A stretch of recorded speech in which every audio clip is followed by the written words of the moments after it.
Taco Bell is rolling out the new Chicken Bacon Ranch Street Chalupas. And here's the thing, you literally can't just get one. They come in twos. And thank goodness they do, because these toasted cheddar Street Chalupas, filled with slow-roasted chicken, crispy bacon, and avocado ranch, are stacked with bold flavor that keeps you going back for more. Chicken Bacon Ranch Street Chalupas, only at Taco Bell. Get yours today. At participating U.S. Taco Bell locations for a limited time only while supplies last. In the fantasy city of Golden Lake, the chili is soup, the goblins are phones, and murders are everywhere. These are the cases of Fritz's Soup and Salad Detective Agency. This is Gumshoes and Dragons.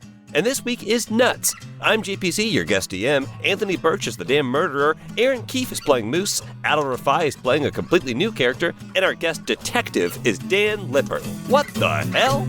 Well, in a pretty little city called Golden Lake, there's no policy of punishing the reprobates. So criminals solve crimes to rehabilitate, and that's what our heroes will do. You got Brass Camp, a Minotaur orphan. Moose is a gnome who is covered in leaves. Smooth McNiven, smooth a given. There ain't no case, can't be solved by these three.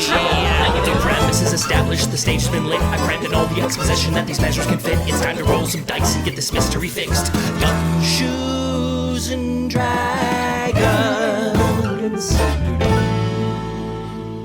We open outside the Fritz's Soup and Salad Detective Agency. It is a time of goodbyes, however temporary they may be, because this weekend, Moose is going to the Tower of Reformation. Moose is wearing what really looks like he's about to go off to summer camp clothes. And he has a big backpack and his hiking boots. Did you bring your soaps? Did you bring any of your soaps? All of your soaps? I know how much you like your soaps. I didn't bring a single thing of soap. I completely forgot. I was just making up the thing about you liking soaps. I have no idea if you like soaps. I'm so nervous. I'm nervous too. Guys, can I have one of your t-shirts so I have something that smells like you in there? Just in case. I'm a ghost. Right, so I guess kind of feels like I'm you're really asking for one of... I just whoever's left, I guess. I just have the one. I take off the t-shirt and hand it to you. Just bring it back. I smell it and I wince, but now it feels awkward to give it back, so I hold on to it. Well, next time you see me, I'll probably be pretty fit. I don't think that's how... Yeah, okay. And what does it hurt for me to say yeah, okay as well? But I miss you guys. I'm actually quite nervous to go back in there. I don't know. I'm scared. Maybe, if only someone was coming with me. I'd say let's do a group hug, but Brass, you can't touch us or else you could kill us. Oh, that's right. Yeah, go inside you. And hey, listen, Moose, first day there, find the biggest guy, go up there, get to know him, say, hey, you're a big guy, look out for me, huh? That way the big guy kind of follows you around, and kind of knows your name. Cool. Hey, you're a big guy, look out for me, huh? Yeah, exactly. Okay. You got this. Spoof? Oh, no, that advice was from both of us. We picked that out together. He bought the card, I signed it. Yep. Great. Well, I guess unless one of you wants to come in here with me, this is goodbye. I might pop in, but... Shit, yeah, you totally can. Do what I want, I'm a ghost. You take care, all right? All right. I love you. We love you. Spoof? Oh, yeah, that was for me as well. Oh, my God. So Moose goes to the local Golden Lake horse station where rather than a carriage that's pulled by horses, there's just a big horse that carries people around. It's just one of the fun little idiosyncrasies of our fantasy world that we've created here at Gumshoes and Dragons. And you get aboard the big horse and head towards the Tower of Reformation, a spire that gleams with a potential and the hope of redemption for anybody within, because despite the accidental lapses I've used in saying cops and jail, we don't have any of those in Golden Lake. And as you step outside of the horse, off the horse, is it like a horse the size of a school bus with little windows inside the horse? Or is it one big horse where people are just like a sandworm from Dune? Like what? I like the first thing you said. I would say that. They have both here. So it's just a matter of which one you get. Miyazaki horse? If you're high class or low class, yeah. So as you step off the big sandworm, because you're low class horse, you are at the Tower of Reformation, Aaron, and we seamlessly transition to who is GMing the episode. You step inside and you see a, I guess, somewhat familiar face. It is a old wizard who is the receptionist at the Tower of Reformation named Cerelius Frost. Cerelius sees you and is like, oh, don't tell me. It's on the tip of my tongue. Do you remember me? Yes, I do. Yes, I just, Moose. It's Moose, correct? Yeah, and you're, yes. He points to the little placard. on the desk. Yes. Is this his name? Yes. Uh-huh. Yes. Yes. Moose. Now, did you murder again? Are you back for a murder reason? Do I have to say? No, I mean, if you need to take some time to warm up to it, then you don't have to say. I elected to be here this time. Let's just say that. Oh, a voluntary. Ooh, we don't see too many of those. Okay. Moose kind of puffs out his chest. He's really proud. He thinks that this might get him some clout. Well, obviously, we will be here to help any who need to be here for as long as they need to be here. May I introduce you to, Adel, would you describe the young person who is at this desk? Yes, this is Wyatt Moonmist. He is cloaked in sort of a burgundy leather outfit. There's clearly in the upper left-hand corner of his burgundy top, there's like logos, like clearly like a crown with like a lizard or something, just sort of like the Nike swoosh of the times. He has a short cape. He used to have a longer cape, but he would step on it and get it all muddy at the bottom. So he has sort of a short cape in the back. He has a jaunty little puffy hat that is tilted at an angle, not unlike a sort of inflated beret. And he has one big black eye. His left eye is just absolutely yellow and bruised and puffy. Is he a teen? Is he a child? How old is Wyatt? I see him as like 13, 14. Okay. Young Wyatt here was here on a school field trip, but they accidentally left him here, and so it's Friday, it's 4 o'clock. He's basically here all weekend.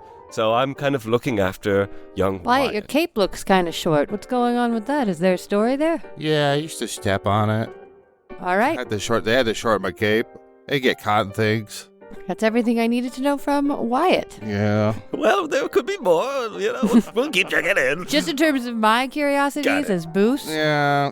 And this, he kind of turns over to his left. Wyatt's kind of at the right of his desk. Dan, who do we see to the left of the desk? This is a man in his 40s, 5 o'clock shadow, cowboy hat, jeans a little too tight, buttoned up shirt, snap buttons with pockets on either side. Do you want his name or just please. That description? That's great. And this is Gordon Bedletter. Yes, and this gentleman before you was Gordon Bedletter. Oh, my memory. Gordon, remind me, why are you here at the Tower of Reformation?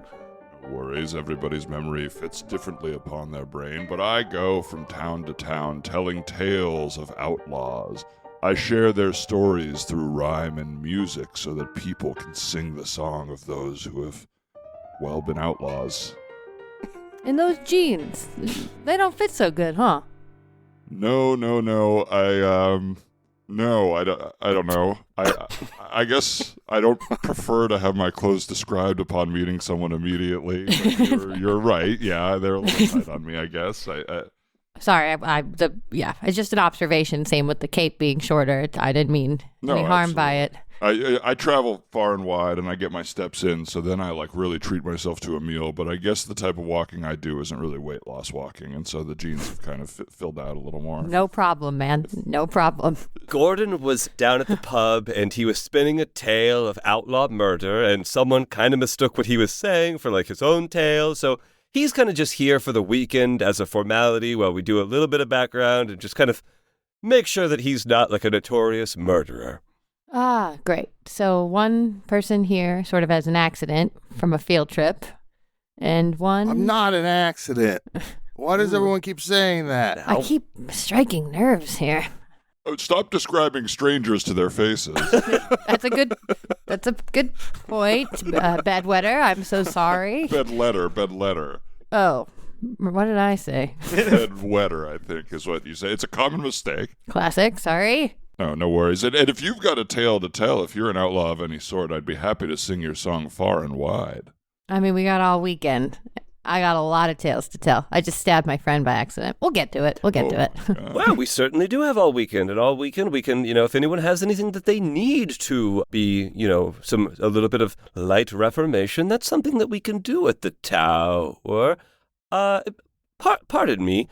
Cerilius gets up from his desk because he sees that there's kind of a man, not really in the reception area, but kind of just outside the door. So he opens up the Tower of Reformation, and there is a man standing outside, kind of looking a little lost.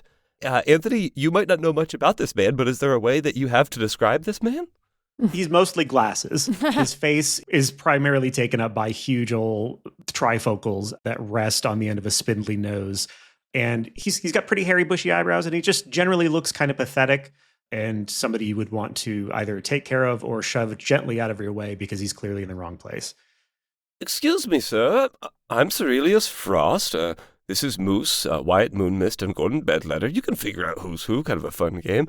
Is there something we can do to help you? Yes, I have the question of, just if it's not too much trouble, what are you and the building and who am I and why don't I remember any of the things? Hello, this is my accent apparently. I can speak the language in this accent, but that seems to be these are clothes. I'm wearing clothes. I know that. So what's going on with you? Moose is trying to take the note he just got from Gordon on not mentioning someone's looks right away, but it's like feeling like a violent thing to hold in the comment he wants to make about the glasses. You better come in. This is the Tower of Reformation. This is where murderers go to, reform themselves. Okay. I do feel a little bit like I belong here. And he reaches into his coat pockets. He goes, I have envelope. Maybe I'm murderous mailman. I don't know, but I do have a feeling like I may have killed a person. I have that vibe. Do you guys have vibes here?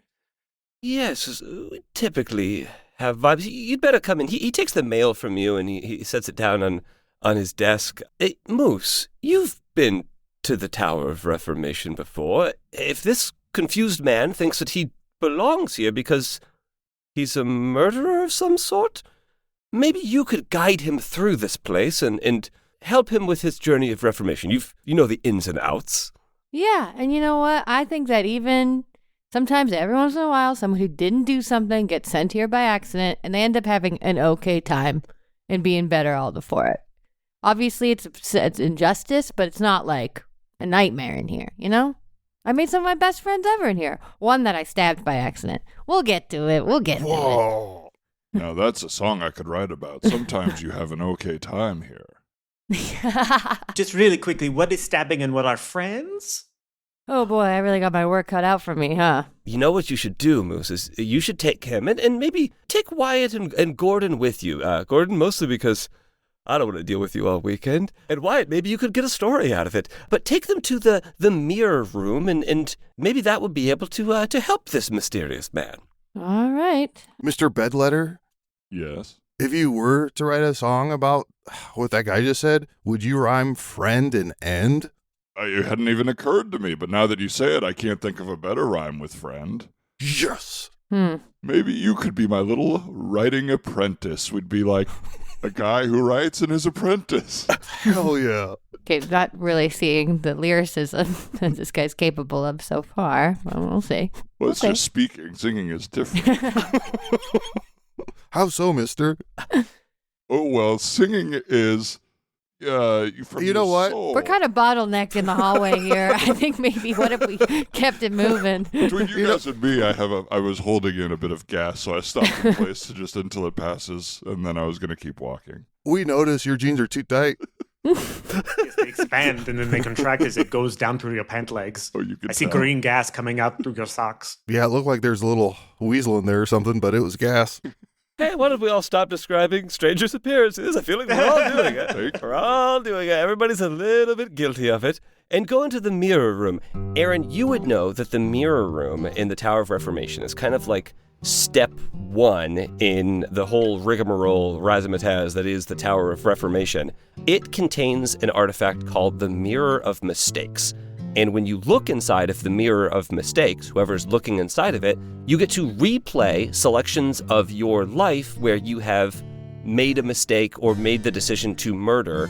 And that's kind of how you get some perspective on the thing that you've done and be able to eventually, lead you to making amends with the communities that you've harmed in the Tower of Reformation. The Mirror of Mistakes is like the first place that you go. And that is where you take Anthony's character now. You guys, this is sort of the first room. I mean, I've been through this before, so it's not so bad. A lot of people get freaked out by it, but it's really not so bad. I'm pretty freaked out personally, but I trust you. You have a very trustworthy voice, except for the part where you did say you stabbed your friend, which you will talk about later or now. Now is later.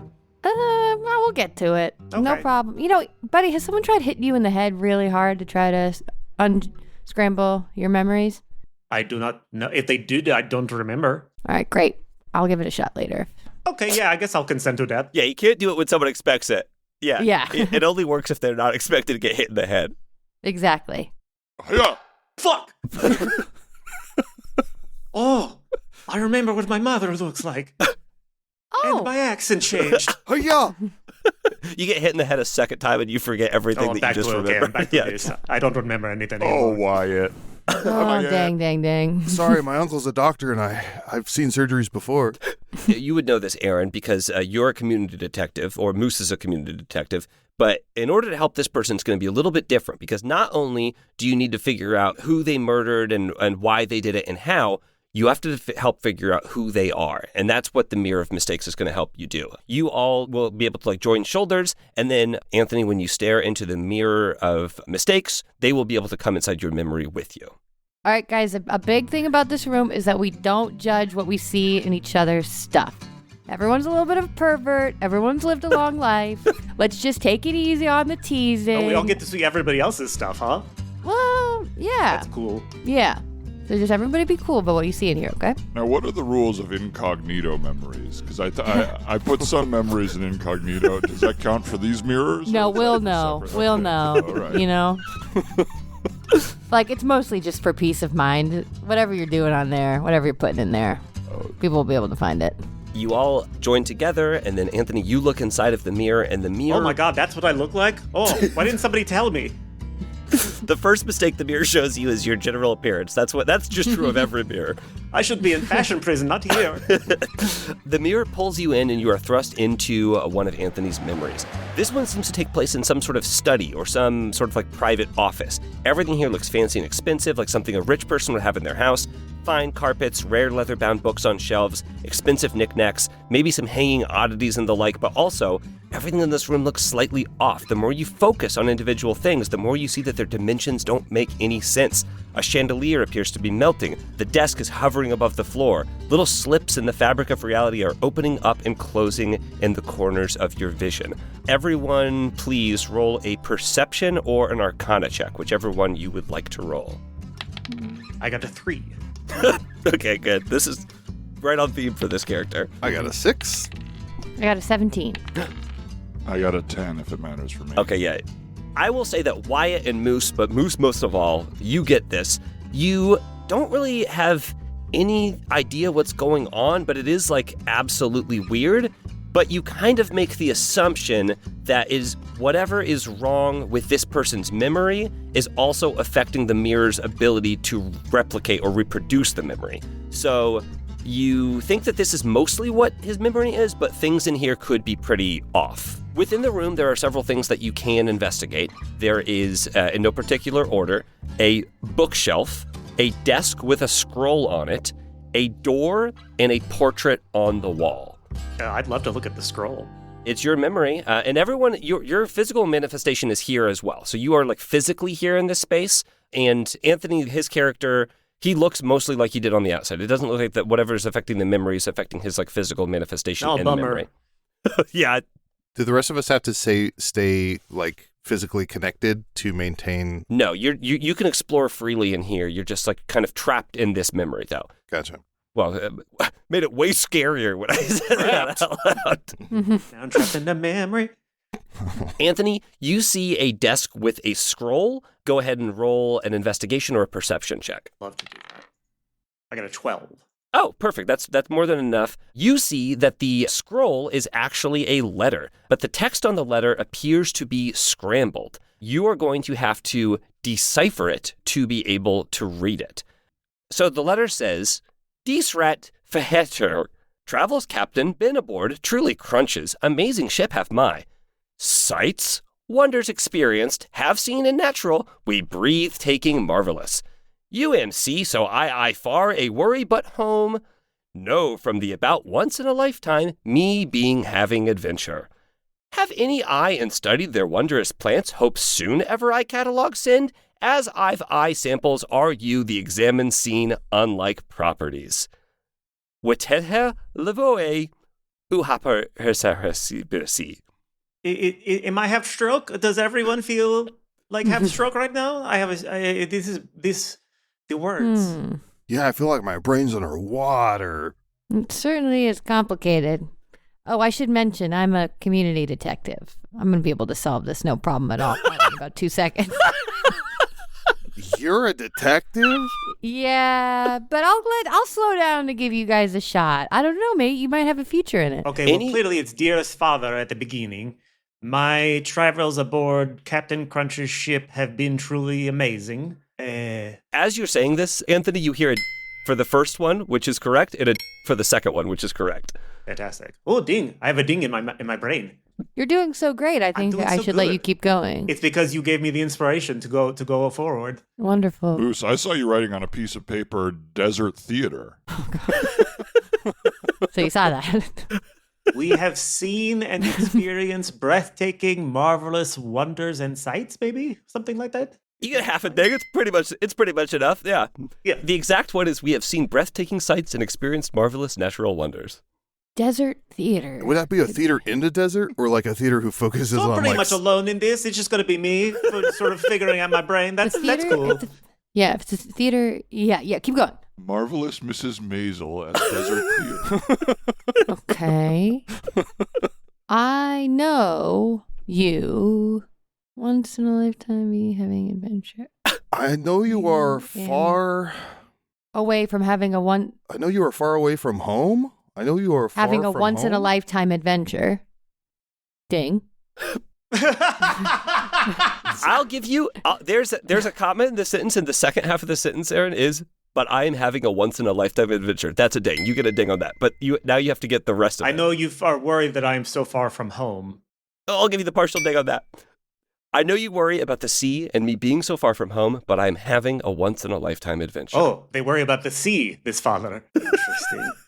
Specifically worried about the sea. Yes, he is worried about the sea. I am going to get the song of the century out of this. This is fun, isn't it, everybody? A song right here. Look at us. Song of the century? I think Ho Yo is still going to be the song of the century. Was that fine? We all know Ho Yo, right? No, kid, I don't have my finger on the pulse of young person music. You don't know? Have you been to a wedding in the last 2 years? The plants are unlike anything I've ever seen. Starting to understand why this kid got a black eye. Oh, it dinged! The plants I've studied are unlike any I have ever seen. You got that part right.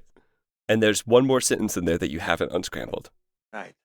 What? Something about sending, with love, cataloging and sending the samples to you, maybe. Yeah, I'll go ahead and give you the partial ding on that too. Anthony pretty much did a 100% walkthrough on this one, which is good. Next one, I won't do anything. It'll be all you guys. It's all cool. Hey, it's your memory. It says, I hope to send you samples soon as I catalog and examine their wondrous properties with love. Now, the very last part, it's really scrambled in there, and it might be too hard to unscramble without getting some other context for the room, I will say. Well, I do see a capital S and a capital L, so my initials are either LS or SL. Sup, losers? You can call me that. I think it says with love. That with ding. love, yeah, with love you could get that. It does, yeah, you got that. Desert Theater, ding. Captain Crunch, ding. So why was I in the Desert Theater? I'll send you the translation of what you already have, but like I said, you might want to move on to other areas of the room. Oh, right. Things you haven't explored yet are a bookshelf, a door, and a portrait on the wall. I want to check out the portrait on the wall, please, sir. Okay, well, I'm not here, but Wyatt Moon missed. Then I don't have to call you sir? You go to the portrait. Who's the kid talking to? He was talking to me. Okay, you go to the portrait on the wall. The portrait on the wall, as you look upon the portrait on the wall, go ahead and roll a perception check, or you can also roll Arcana here as well. That's going to be a big 4. Okay. I'm going to roll Arcana because I'm also going to look at the portrait. Sure, yeah. 21, 17 plus 4. Okay, with the 4, what you get, Wyatt, is that this is like a portrait, but it's like you don't really get art. So, a lot of the finer aspects of the portrait are kind of lost on you, and you realize, like, after not looking at it for a second, you don't know what the fuck it's about. But with a 21, Moose, you know that there's something weird going on with this portrait. You can't place a single thing in the portrait. It looks like the paint is just kind of like swirling all around and constantly moving. You have no idea what this portrait is of, and you can't make heads or tails of it. Sir, I noticed you rolled a 21. Could you get me a dice that's 21? That rolls a 21? No, I'll end up back in here, kid. No, I'm not going to use it for anything. I just want to keep it. Have I seen anything in my past that, like a portrait like this that's moving? Like, do I know Like in Super what Mario to 64? Yeah, go ahead and roll me a knowledge history, Aaron. History, I've decided, is just your personal past. 23.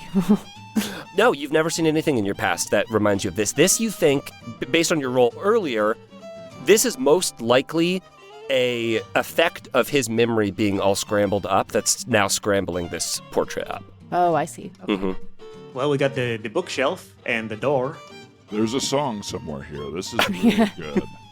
I'll just be in the corner. Oh, he's taking out his notebook and he's sort of banging on it.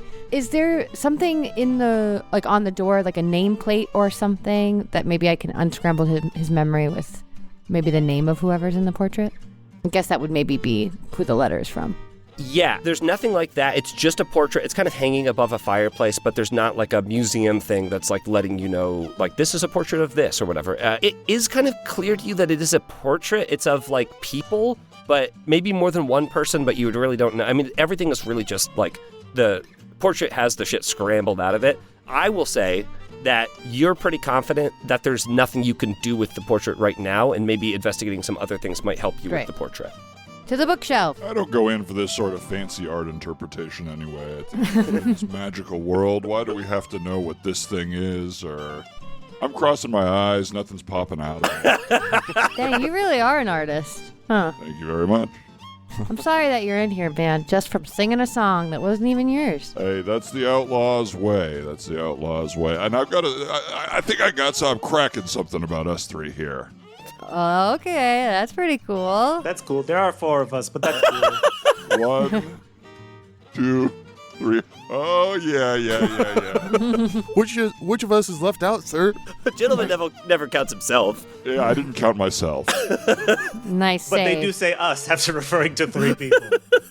I'm going to go to the bookshelf and I'm just going to start pulling at the books. Okay, do you want to investigate the bookshelf? Yes. Anyone who wants... Okay, I guess I'm the child here. Anyone who wants to... Unbelievable. Oh, shit. He just got read to fucking filth. I know. You don't? Hey. Well, I got an 8. I rolled investigation, so... But anyone who wants to investigate the bookshelf may. You don't really see that there's anything, like, different or weird about this bookshelf with an 8. Would anyone else like to investigate? I got a natural 1. Again, you're like, normalized bookshelf, normalized vision. Everything's fine in here. I got a 22. Wow. Okay, Adel, you are the first to unlock the secret of the bookshelf. I saw a B on my dice. I'm like, what the fuck's a B? It's like the Beyond. symbol, yeah. Okay, so let's see, Wyatt. You see that the bookshelf seems to fill your entire vision. As soon as you follow it up, it curves back down in an MC Escher-esque infinite loop. Who? Famous rapper. If you look at it too long, your head starts to hurt from its sheer impossibility. You notice that there are only 3 unique rows on the bookshelf that repeat in the same order infinitely. The first row contains these 3 books, and then there are other books on the rows, but all the titles are just like obscured by memory. You can't really make anything out of them. The first row, Potty Training Your Pup Without a Corral or Cage by Marv Cockapoo. Girls Go to College to Get More Smarter and Other Axioms by Kyle Kitchens. My Queendom for a Jaunty Horse by Zachariah Dopresser. The second row is Napping for a Vivacious Adult Boy Who is Running on Nothing by Max Hoopla. Jiffy Hump's Intro into Nasty Talk for Your Upcoming Fuck Buddy. How to Cram Down Pizza You Couldn't Finish Last Night by Hagmar Quistormal. I may be having stroke again. The third row is Notice Me, Senpai. The author of this quaint book is Wolfgang Wiebe. Chuck Z. Lust's extensive book of one-line romance gestures. And finally, The Minotaur and the Handmaiden, a romantic expedition from Jason Gay. Wyatt immediately laughs at the name Jason Gay, and then I think Wyatt tries to Smart. pocket the book about fuck buddies. You find that when you take the book about fuck buddies out, you can absolutely take it out, but like another one instantly refills it in its place. Gotcha. Infinite fuck books. Hey man, it's your memory. I guess just to test that, I'll take one of those too. We might as well get one just in case we need it Yeah, later. just in case. Listen, why were you covering your eyes like you were incognito? Fuck, okay.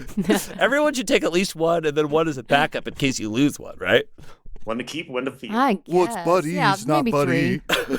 In case I get one sticky. I thought everyone was sort of talking over each other. And sir, this is some sort of puzzle? Yes. Yes. So you would know from that great roll, Adel, that there is some sort of puzzle that you're looking to solve here. You would know that there's something that's not right about each row, almost like there's something missing that you have to find. Gordon's in his notebook, and he's got like 4 like dash marks. Could I roll whatever I would do to figure out how many people we are in this room? Yes. That's going to be a perception. And we'll see how much your self-perception is influenced here. 14. Okay, with a 14 plus your like natural perception bonus, you have mostly got it. You're like 95% sure that there's 4 people in this room. Well, maybe the 4 of us could put our heads together and try to figure out this puzzle. Man, this place really works.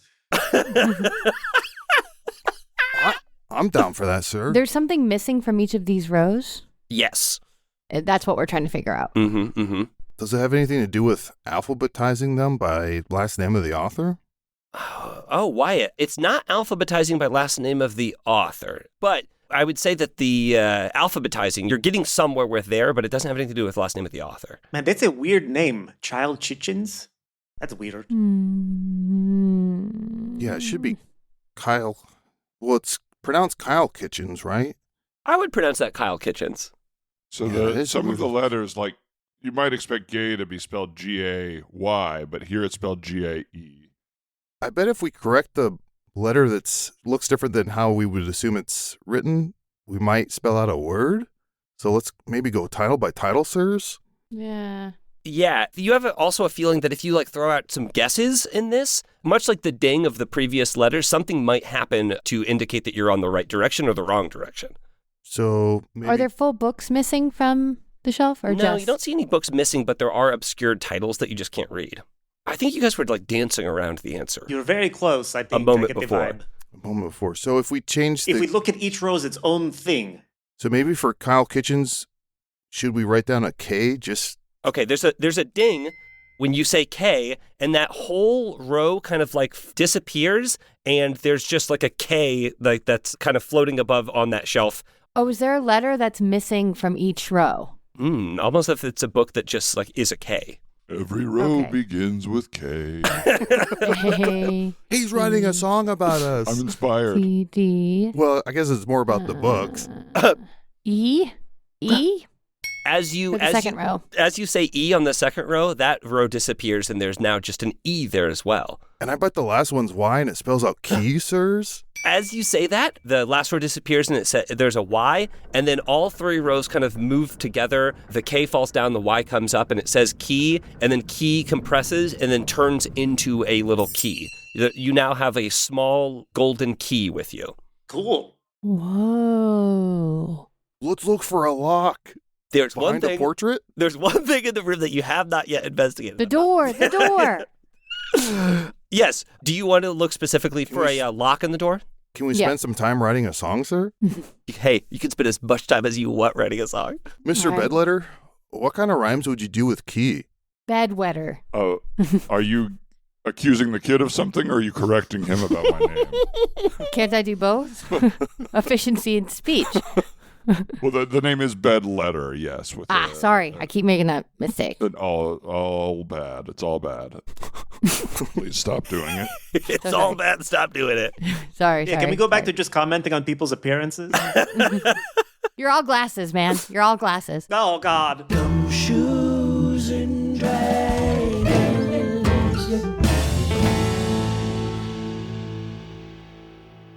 This is David Eagleman with Inner Cosmos. I've spent my life studying the brain, and one thing is obvious. Most of us surf along on our stream of thoughts, and we never think to examine the waters. That's what I appreciate about the Waking Up app from Sam Harris. You may know that it'll teach you meditation, but it's bigger than that. It's structured mental training that'll help you understand things like your attention and your emotions and the patterns that drive your reactions. We all spend a lot of time trying to explain everything around us, but we don't spend as much time trying to understand ourselves. Let's take some moments to turn the camera inward. You'll be surprised by what you find. Try the full app free for 30 days at wakingup.com/innercosmos. Taco Bell is rolling out the new Chicken Bacon Ranch Street Chalupas. And here's the thing, you literally can't just get one. They come in twos. And thank goodness they do, because these toasted cheddar street chalupas, filled with slow-roasted chicken, crispy bacon, and avocado ranch, are stacked with bold flavor that keeps you going back for more. Chicken Bacon Ranch Street Chalupas, only at Taco Bell. Get yours today. At participating U.S. Taco Bell locations for a limited time only while supplies last. Support for the show comes from Public, the investing platform for those who take it seriously. On Public, you can build a multi-asset portfolio of stocks, bonds, options, crypto, and now generated assets, which allow you to turn any idea into an investable index with AI. It all starts with your prompt. From renewable energy companies with high free cash flow to semiconductor suppliers growing revenue over 20% year over year, you can literally type any prompt and put the AI to work. It screens thousands of stocks, builds a one-of-a-kind index, and lets you backtest it against the S&P 500. Then you can invest in a few clicks. Generated assets are like ETFs with infinite possibilities, completely customizable and based on your thesis, not someone else's. Go to public.com/podcast and earn an uncapped 1% bonus when you transfer your portfolio. That's public.com/podcast. Paid for by Public Investing. Brokerage services by Open to the Public Investing Inc. Member FINRA and SIPC. Advisory services by Public Advisors LLC, SEC registered advisor. Generated assets is an interactive analysis tool. Output is for informational purposes only and is not an investment recommendation or advice. Complete disclosures available at public.com/disclosures.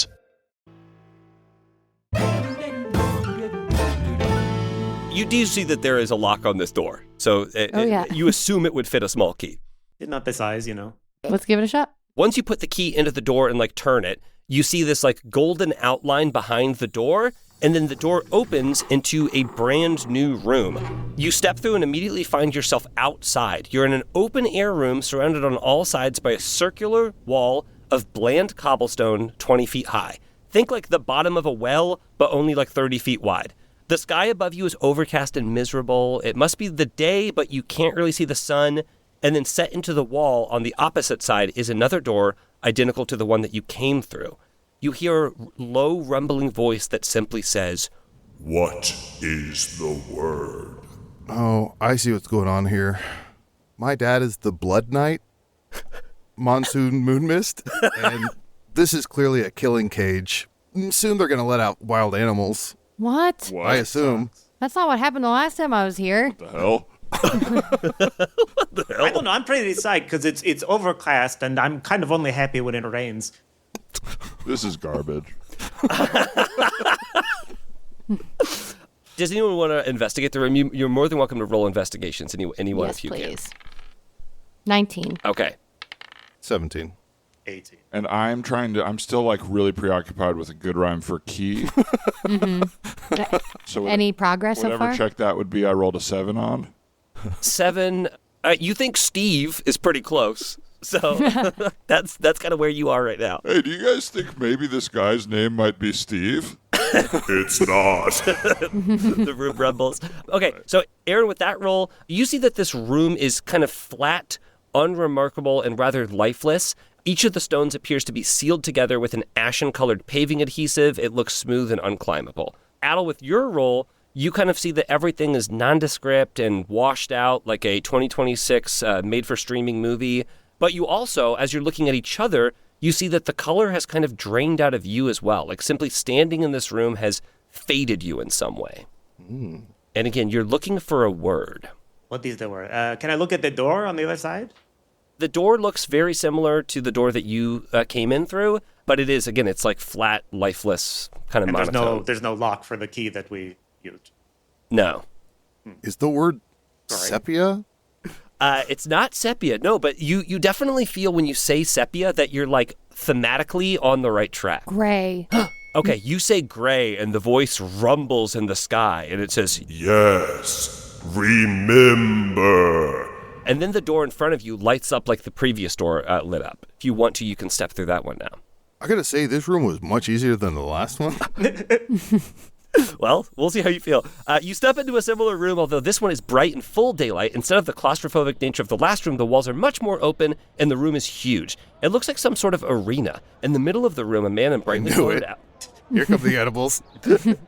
In the middle of the room, a man in a brightly colored outfit is doing a festive little jig. As he sways from side to side, he flings his bright red cape back and forth. Suddenly, a huge bull rushes the man, and its head down and horns gleaming in the sun. Just when you think he's done for, he expertly spins out of the way, and the bull crashes against the wall. It shakes its head and comes back around for another charge, and this time, the bull's horn catches the man on the side, sending him sprawling. Yeah. The man is lying on the ground, twisted and broken, blood and viscera spilling from the open hole in his gut. The man and the bull fade away, and the voice speaks again. What is the word? Red. It's not red, and you don't necessarily have an inkling that you're close with red. Bullfighting, revenge, justice. He got what he deserved. That's true. Stab. That's just a big generalization. We don't know anything about this man. I'm sure he deserved it. Although I do agree with you, Anthony, that people doing festive little jigs should be killed. Gordon, did you just write down bullfighting? Nothing's going to rhyme with that, brother. This guy's name isn't Wayne Knighting, is it? What are we doing? There's some cool lighting in here. Oh. Hey, wait a minute. Ooh. Is Olay the word, sir? It's not Olay, but with bullfighting and Olay, you're kind of, I feel like, you have the sense that you're getting a little closer. España.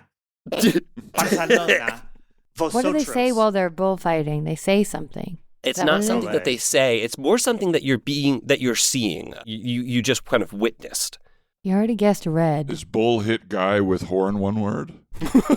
No. How'd you know my password, sir? But Wyatt, I will say that there is one word that does mean bull hit guy. Gore. You say gore, and suddenly you hear, Yes, remember. Remember what? He would have stopped 9/11. Some sort of inconvenient truth. you are, I think that you have the sense that the voice wants you to remember the words that you're saying. Gregor. Oh, A door opens on the opposite wall, and you step through the door, and you're now on a gentle, rolling hillside. The grass is green, the sky is blue, and there is a young man with a shepherd's crook. He is guiding a flock of sheep across the hillside. They are grazing lazily, and the young man looks content. He notices that one of the sheep is falling behind. It looks smaller than the rest and somewhat confused. The young man approaches the sheep, who bleats in concern. Something is wrong. The young man scans the horizon and sees it, a dark shape on the hillside. Suddenly, the light starts to fade behind the western hills. The sky is rapidly darkening, and the figure from the hillside disappears. Then, the howling starts. The young man grabs the sheep and starts to run. Its bleating is more insistent now. The howling is getting closer. The young man stumbles on some loose stones and crashes to the ground, the sheep spinning out of his hands into the darkness. The bleating is fully panicked now. Then, it turns into screaming. Then all goes quiet, and the voice returns. What are the words? cool as fuck. Narrative, sir, it seems like you're stealing a part from Beetlejuice where he tries to get Lydia to guess his name, and he has, like, orange juice hovering above her head, pouring into a glass, sir. Gregor. Gregor. Oh, Gregor. Oh, Gregor that's a orange name. juice. Anthony? All right. I'm willing to meet you guys halfway. Should his name just be Gregor Orange Juice, or we just continue this thing? That is way more than halfway. Yeah. You are doing all the walking in I'm that. Gregor Orange Juice of the Golden Lake Orange Juices.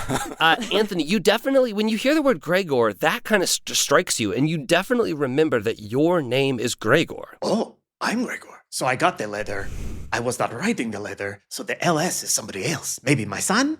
Whoa, how deep does the rabbit hole go? You do have a sense that the vision is trying to show you, a la Beetlejuice, the vision is trying to show you two Thank you, sir. words. Just credit where credit's due, sir. Two Orange words juice. here. Okay, I'm really kind of upset we brought up orange juice because I feel like that's going to be a big thing now. I'm Gregor thirsty, orange sir. juice. What do you think you're being shown in this vision? There's two things that you're being shown. Mauling, Sheep. A shepherd. wolf? You get a little, Moose, when you say sheep, you get a little tinge that you're like close with sheep. But You. It's not quite. Wool? Lamb? Yes. It pairs well with orange juice. There's a Lamb juice. No, it's not. There's a ding on lamb, so you feel like Gregor lamb juice. you feel like you've gotten the first thing. There's one more thing that is being shown here besides a lamb. A wolf, a guy, a crow. A murder. Think about the panicked nature of the bleeding of the lamb. Mr. Bedletter, sir, you've been taking copious notes. Death. Just his name better be orange juice because that's all the rhymes I have right now. Like what? What rhymes with What orange, rhymes with sir? orange? I would love to know what orange juice rhymes with, yes. Boring. Sadly, boring Jews is the first one I have. Oh, okay, that's cool. That's cool. Damn, this song is a hit. Dan is Jewish. Thank you, narrative voice. We're gonna add that. The narrative voice is gonna be like, It's okay for him to say that. No one else should. Stereotype of Jews being boring. And not boring, so it's okay. yeah, the bleeding, the panic. Slaughter. Fear, sir. Oh, Wyatt, I think that you've got it. You hear another little ding. You just have to put it together. Lamb fear? Gregor, as soon as you hear Wyatt say that, you remember that is your name. Your name is Gregor Lamphir. Gregor Lamphir, which means that my kid has an S name. As you Sword get the name, juice. you kind of all like fall backwards through the doors that you fell into, and you appear in the original room. Now you can see that the portrait, the kind of part of the portrait that was maybe one of the figures, has unswirled, and you see clear as day Gregor Lamphir in that portrait. But his arm is kind of around like a shorter person next to him. If you also look at the letter, you do see that the last part of the letter, the name is unscrambled, and you can see the last name Lamphir, but those first 6 letters are still scrambled. And as we read Lamphir, it's spelled Lamphier. IER? All right, I'll give you the other 6 letters in a different scramble with the capital letter in there as well. Upshy. It's Upshot. Orange juice. Fuck, it's Upshot. Soapy. Well, is S the first letter? Yes. Yeah, it must be. Soapy. Shy up. Soapia. Soapy is so close to a name that exists. Soapia. Sophia. It's Sophia. Sophia. As you say, I don't see an F. As you say, Sophia. We 3 make a great theme. 2. Oh, shit. I look back at my notebook. You get that the name Sophia Lamphir rings out. You look again at the portrait, and you do see now there's like a young woman who is most likely the daughter that is referenced in the letter to the father. This is Sophia Lamphir. And Gregor, you remember that you do have a daughter named Sophia. Okay, cool. I hope I didn't murder her. Yikes. Why say that first? Because to prove isn't that proof that I love her, that I don't want her to be murdered? That's a good thing, All right? right, I'm okay, probably a yeah, cool yeah. guy. Maybe glasses. As you solve that final puzzle, a trapdoor opens in the ceiling, revealing one of those like folding staircases that you see going up into an attic, except this one unfolds into like an ornate circular staircase that leads up if you choose to go up there. Hell yeah. Okay, you go up into this next room, and you will immediately find yourself in a small graveyard surrounded by a dozen headstones, all of which have indecipherable writing on them. There is a long shade in the shape of a man, but as insubstantial as a shadow, standing in front of one of the graves. Surrounding the graveyard are a variety of brightly colored non-native plants growing large and wild. Adjacent to the graveyard is a small building that may be a groundskeeper's shed. When you said there are 12 graves, they're not like circular around us, are they? They're just like in rows. They're just kind of scattered throughout the graveyard. It's like about a dozen headstones, but there's a shade standing in front of one in particular. So what you have here is you have a headstone, a shed, and some other graves. And then the dude standing in front of one of them. And the brightly colored non-native plants, yeah. Narrative, sir, could I check the headstone that the shade is standing in front of? Yes, absolutely you can. You check that specific headstone, and you see that headstone has, you know how like people like leave things on graves? It's adorned with a tri-corner captain's hat, a monocle, and a compass. The shade that's standing in front of the headstone looks remarkably like Gregor, but like in shade form, and is very silent, just staring down at the grave. The headstone reads, "Here lies Captain Crunch, sole survivor of a pirate attack." The rest of the space on the headstone is like purely blank, that there's nothing like, written into, nothing chiseled into it. And as you read that, suddenly the hat snaps up, The monocle rests where an eye would be, and the compass opens and closes like a mouth. Who disturbs my final resting place? We 7 travelers are merely here to understand the mystery of my memory. Oh, well, I don't know how I could help with that. I am Captain Crunch, a proud and noble ship's captain who is dead. I said Captain Crunch when I read the letter. Yes, And everyone that's who scoffed my at me. daughter was on the ship with, and if he was the only survivor when pirates attacked, that means that he either hid and didn't do anything to protect her, or he sold them to the pirates, which means my little girl is dead, which means I didn't murder her, which means I'm a good person, Is that true? but I feel like I may have murdered him. Ah. Well, you can, if you have specific questions to ask me, you're more than welcome to ask me any of those questions. How'd you die? Ah, yes. Well, I guess, I don't necessarily know how I died, but I will say that I died under a set of mysterious circumstances. I'm not sure if that's helpful to you. As you ask that question, you see that his grave, like a little line in his headstone, is chiseled in, and it says the captain died, and it has the year that he died under mysterious circumstances. Everyone roll a investigation check. 14. 13. 17. 9. Gordon, you assume that when you asked a question and it was answered on the headstone, that you have a limited amount of questions. You don't exactly know how many questions until the headstone fills up with enough writing that covers all of the space, and then you will be done with the ability to ask this grave questions. So you've asked one, it's probably covered up like a fourth of the headstone. You have no idea how many questions there might be, but you asked one, and it exactly is 1/4 of that headstone, so... Copy. I will say this. I did think about that, Anthony, and it is not 4 questions. You do Okay. not have 4 questions. The Okay. first question that you asked had a short answer to it. Great. So it is... you're close, but... We all think there's about as much space on that headstone as there are of us here. I'd say ish. Yes, okay, yeah. Should we Gordon, maybe... you're going to have the impulse to ask this guy if something rhymes with something else. And I just am going to need you to fight that impulse because I think we need all the questions we can take. Okay, that's fair, but I would love your help. Right now I'm having trouble rhyming with Captain Crunch. And as a general reminder, remember, you're trying to get who this person is, which you kind of already have, who they murdered, why they did it, and how. Mr. Gordon, sir, nap, then lunch? That's an insane order to do those things in. That's against the laws of nature. Here's a little story. No one asked me, but if someone does ask me, I would say, crazy to nap at lunch. What'd you say, Mr. Gordon, sir? Oh, I was thinking of writing a song, but now I'm looking just for the next lyric. So if it's crazy to nap then lunch, what would be a better order, Mr. Captain Crunch? I would say lunch then nap. So We're lunch fucked. lunch then nap appears on the headstone, and then there's a question mark by it because it's like maybe they shouldn't be on the headstone. It doesn't really feel like that much space got taken up, so it doesn't really feel like you wasted a question, but you have a little less space now. Okay, Maybe he well, died having a nap after lunch because his body was having trouble digesting it, or he choked or something like that. Maybe. Captain Crunch, did you die because you took a No, nap? don't do this. Yes or no. I'm sorry, I didn't hear that. Could you say it more clearly? No. It's okay. All right. What if we How asked, do we- does he recognize me, my face?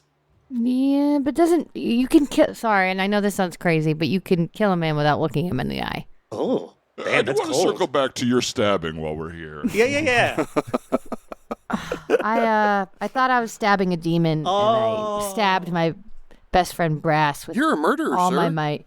Yeah, but technically no, because I thought I was killing a bad guy. Oh, you're right. It's worse. Oh, it sounds like you fell for a very intricately planned out ambush on your sense of attention and expectation. Yeah, even though I had been bracing for it for months and months, I still fell for it. Really ruined the week that week. Man, that demon knows what he's doing. Yeah, he's okay. He's a pretty good DM. Son of a fucking bitch. Fucking Anthony fucking tricked me. Well, and fucking demon, stabbed me. DM. That's cool. Sir, should we ask Captain Crunch what question we should ask him?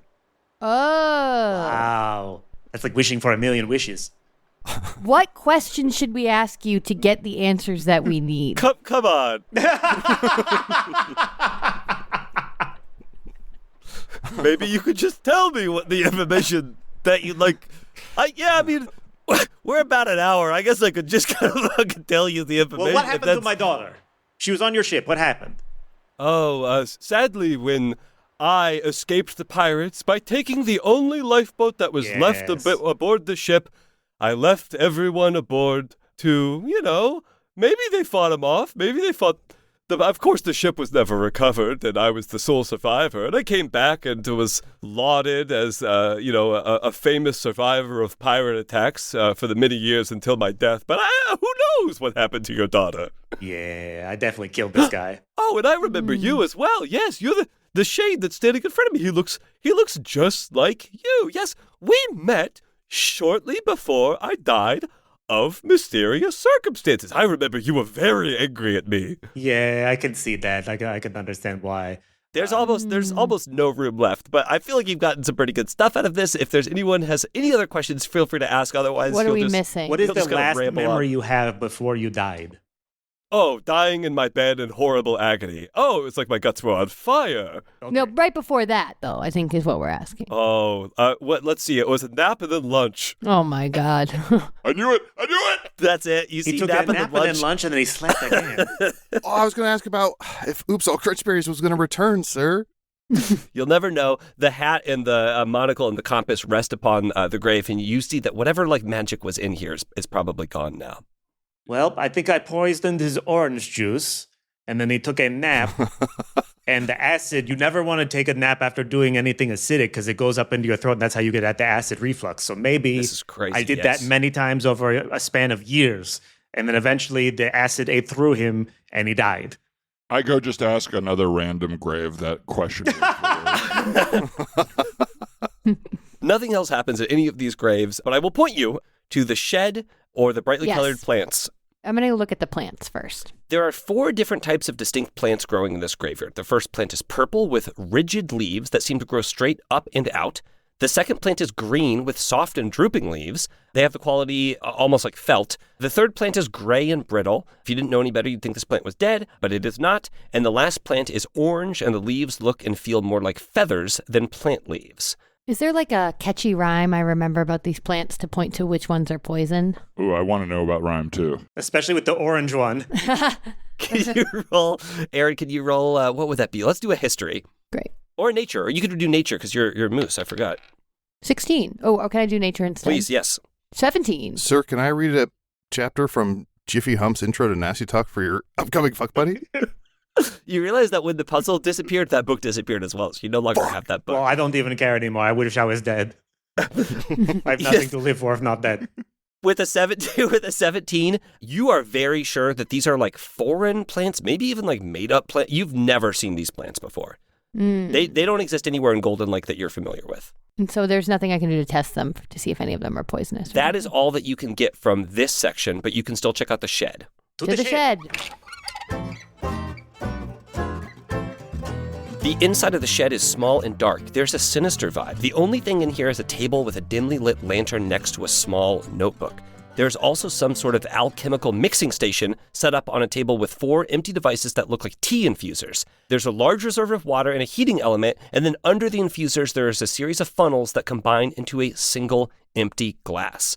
There's also a notebook that I said that lays next to it, and inside the notebook, there is a transcription. And, I think that, Gordon, you cannot steal any of these lyrics because everyone could see that they're from the same book. But it says, order is the key to any hidden recipe. Recipe! For if you make one grave mistake, your mind may sleep and never wake.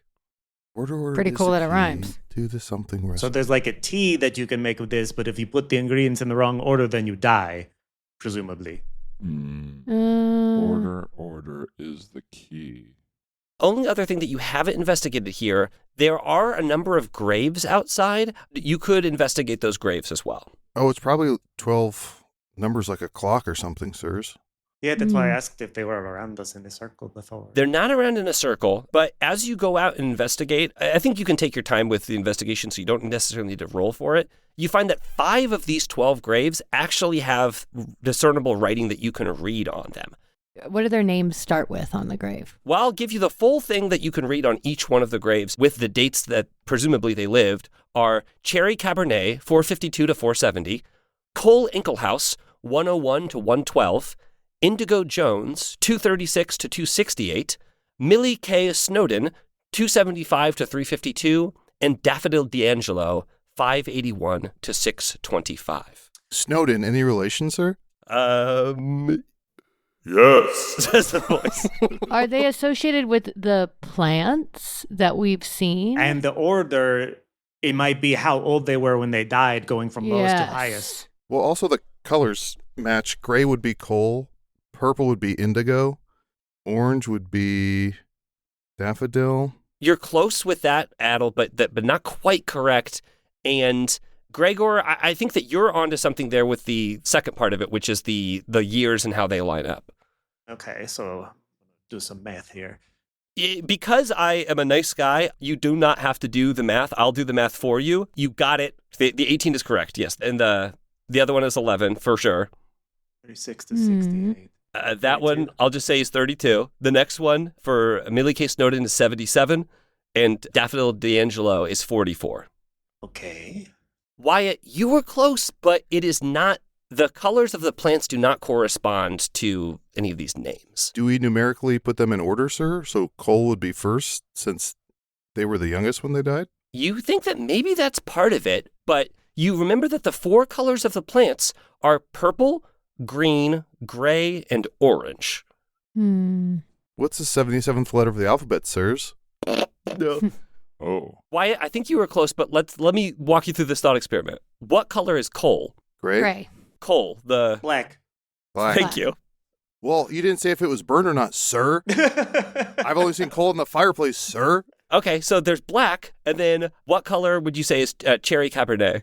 Red, sir. Mm-hmm. Indigo Jones? Purple, sir. Purple. Indigo. Blue. Thank you. Millie Indigo Case- is in between blue and purple, lunatic. It's a blue. Hang on, I got it. AFI, girls not gray. Whoa, Miss Murder, can I? Millie K. Snowden, what do we think about that one? White. Mm-hmm. And then Daffodil D'Angelo. Yellow. Okay, so you have all of those, I will say, Roy G. Biv. primary-ish colors. But the color combinations that you need are not primary colors. So we combine the numbers or the names to make the color that is, all the flowers are compound colors. They're yellow and blue, red and blue, and then gray is, I guess, white and black. Yes. Gray is white and black is 11, and white is 77. So gray is going to be your 88. 88, exactly. So the color combination for gray you have, and that is 88. As you unlock them, I'll give them to you. Okay. Green, and then I just... At green, and then what happened? I say That would green, be and then I just daffodil gotta and indigo. So that's He dropped dead. 32 plus 44, which is 76. Yes, 32 plus 44 is 76, and that is green. Purple is cherry and indigo. Indigo. Mm-hmm. So that's 18 plus 32, which is 50. Okay, so purple is 50. And then Orange. So that's yellow and red. So that's cherry, 18 plus daffodil, 44. 44. Which is And while they've been figuring this out, 62? I've had to go make water, and I've urinated on one of the plants. And then just to make sure none of the urine gets on my jeans, I dap some of it off at the end of my penis with one of the purple leaves. As you Good luck rebuttoning your jeans. As you dap your penis on the purple leaf, you get the sense that none of these in itself are dangerous. It's more of a combination. The combination could be very dangerous, is the sensation that you get. I'll also say that for expediency, you grab a little sample of each plant, and you are now back at the table. And again, it says order is the key to any hidden recipe, for if you make one grave mistake, your mind may sleep and never wake. What order would you like to put these into the 4 tea infusers before you run the experiment? low to high is the only thing I can think of. Yeah, same. Number wise. Okay, so do you go purple, orange, green, gray? You go purple, orange, green, gray, and you hear that mysterious ding one more time as all of the water rushes through, and you see the different colored liquids, and they all kind of combine in that central cylinder, and then kind of like some smoke rises from it, and you have the sense that you have created some very deadly poison. And it looks like orange juice. That's fun. And it does. Let's say for the hell of it looks just like orange juice. Some of that smoke went in my mouth, sir. And captains of ships need to take orange juice to ward off scurvy, so I probably opened some sort of orange juice stand outside of his apartment, and I went, orange juice, and I fed him some, but it was poison, and I killed him. Yeah, you poisoned that guy. Yes. Why did I forget, though? So you've got who you are, Gregor Lamphere. You think that you've murdered Captain Crunch. You have the how, I guess, with the poison, but do you know the why? Yes, because his cowardice led to the death of my daughter. As you say that, you are kind of sucked out of this room and back into the original room that you were in, although this time all of those little idiosyncrasies in the room kind of have gone away, and the room looks much different than it did the last time that you were in the room. Okay, well, now that I'm back in this room, I'm definitely getting the Fuck Buddy book again. Same. Everybody can have a copy of it, I guess. You could just have one copy. And what's going on with this portrait? Nice fantasy shoes. I saw a different girl wearing those at the tavern. Okay, that's not a bad idea. Yeah. Sir, for a Maggie. Patreon episode, could you type up the whole book? Yeah, of Fuck course. Buddies that we can read aloud, sir? Yeah. It seems that restoring Gregor's memory has restored the room, but now in the room, you see another version of Gregor who looks exactly the same as the Gregor in front of you. He's standing in front of a table of alchemical supplies as he mixes up a potion. You can see the purple, orange, green, and gray, just as you saw in that kind of dank and dirty shed. He turns to look at the portrait of him and his daughter, and you can tell his eyes are red. He's obviously been sobbing. He raises the glass to her, and then he downs the contents himself. Oh. He immediately begins to choke and stagger around the room. He crashes into his desk, spilling contents on the floor. You see him look at the mess, and his eyes go wide. He runs back to the table, mixes up one more vial, and drinks it straight away, and then vomits and falls to the floor. Yuck. Let's check out what he saw on the ground. Yeah. If you go back to what he saw on the ground, everybody roll a perception check. 8. 16. 10. 5. Oh, I'm glad that you got above a 10. Wyatt, in his vision, that is still obscured in the mirror. The what is on the ground is still obscured. But you, sharp-eyed from earlier in the episode, remember that when he walked into the Tower of Reformation, he handed some mail off to the head wizard in charge. You think that this mail that he handed off is the same thing that is on the ground in this vision. And as you find that out, everyone gets sucked out of this room and back into the original room in the Tower of Reformation that you were in. Yeah. Wow. You all okay, I guess everybody roll a constitution save. Yeah, Everybody that's roll a smart. constitution save to not have to, toss your cookies. I can finally say I've been sucked out, sir. I got a 3. 17. Puke. Shit. Aw. No, just Anthony. Oh. What Three's rhymes good. with puke? 17. It sounds like, Moose, you're the only one who's going to be puking. Yuck. I got a 3 as well. Okay, so the 2 people who got 3s puke and the 2 people who got 17s don't. You see when you're in this room that Cerilius Frost is in this room. Well, did you uncover everything that you wished to uncover? Almost. Can I have the mail that I brought in when I came in? I think maybe it wasn't mail. Yes, I have it right here. I'm carrying it with me as a plot device to kind of push this along a little bit. He gives you the mail and you start rifling through, and then suddenly you see, in something that is easily distributed throughout the kingdom, there is a wanted poster. And the wanted poster is for a dread pirate queen, and you can see, Gregor, that and everyone else can see, from the picture, the portrait in his office to this portrait on the wanted poster, My daughter! is your daughter. Sir, you stole this from Princess Bride, sir. Yeah, but A lot of things have been borrowed slightly. there've been like 5 ideas in the history of humanity, and you should have just remixed them, and that's cool. That's fine. That's cool. I'm just glad my daughter's alive. Is it Mr. Bedletter in here for stealing lyrics, sir? No, he's not. Well, He's not even in here. hang on. He's just visiting. Those accusations, I stole a song from the Great Vanilla Ice who traveled. Or some ideas, I would say, more than a song. Yours goes dun dun dun dun dun dun dun, and his goes dun dun dun dun dun dun dun, sir. You know, so why would you accuse me of that? Again, this is a murder Reformation Tower only. Did you figure out who Gregor murdered? Yes, Captain Crunch. Oh, no, Captain Crunch died of, well, not natural causes. He picked up a disease on his expeditions. Oh. His own daughter? Huh? No, I didn't Huh? kill my daughter. Himself? Oh, huh. So you tried to murder yourself?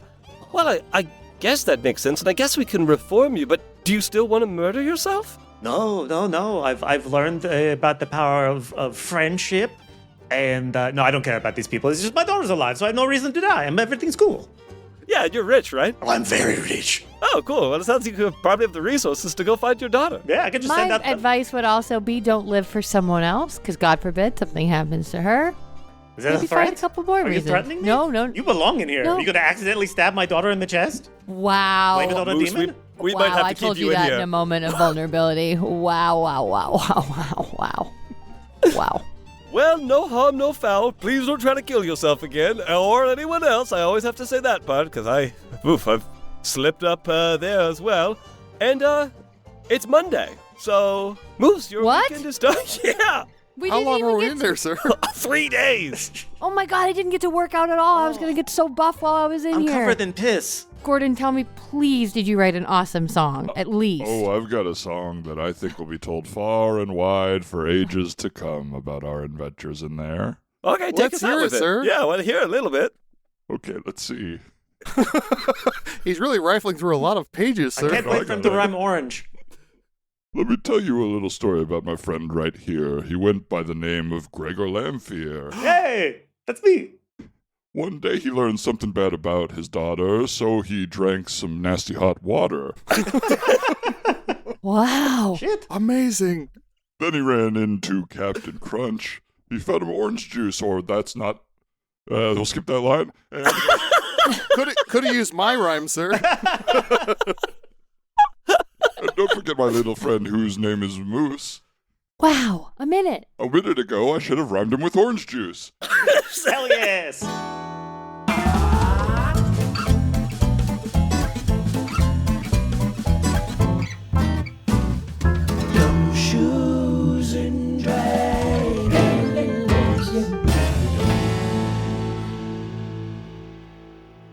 Gumshoes and Dragons is created by Anthony Birch, who is also playing Gregor Lamphere this episode. Aaron Keefe played Moose. Adel Rafai played Wyatt Moonmist. I was your GM, John Patrick Cohen. I'm also the producer of the show. Pretty cool. And your guest murderer was Mr. Dan Lippert. If you guys don't know Dan is fucking hilarious. You can check out some of his podcast work at biggrandewebsite.com. He does the Teacher's Salon podcast with former guest John Mackey and some others. It was a very fun podcast. You simply must check it out. You can also listen to Dan on Eat, Pray, Dunk on Comedy Bang Bang World, another very fucking excellent show. Let's see. Omar Romolino edited this episode. Thank you, Omar. Casey Toney was our engineer. Arnie Parrott did the theme song.